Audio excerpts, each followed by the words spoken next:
In today's video, I'm going to teach you how to use live chat with Salesforce support. Whether you're dealing with a complex issue or just need a bit of guidance, getting the right help can make all the difference. Live chat with Salesforce support is a fantastic tool that lets you connect directly with a support engineer in real time. Let's walk through the process step by step. Let's start by heading over to help.salesforce.com. Open your web browser and type in the URL. Once the page loads, you'll see a variety of support options, but today we're focusing specifically on initiating a live chat. For this, it's crucial to log into your Salesforce account. If you're not logged in yet, make sure to do so. You'll need your usual login credentials. This step is essential because it allows Salesforce to pull up your account details automatically, so they can provide you with the most relevant and personalized support.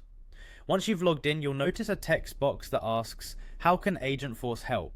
This is your opportunity to provide a brief description of the issue you're facing. Take a moment to succinctly describe your problem in the provided text field. The more specific you are, the faster the support team will be able to understand and address your issue.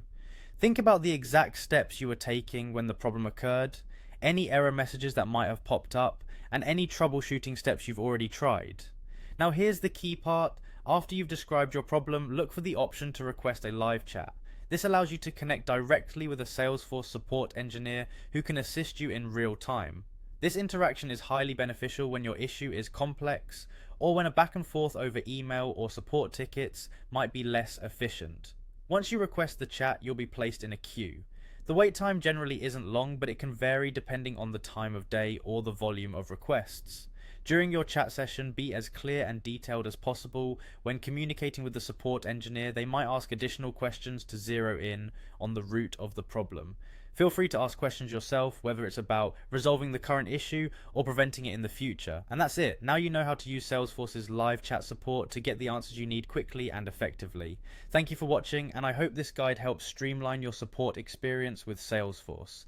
If you have any questions or need further assistance, feel free to comment below, and I'll do my best to help you out.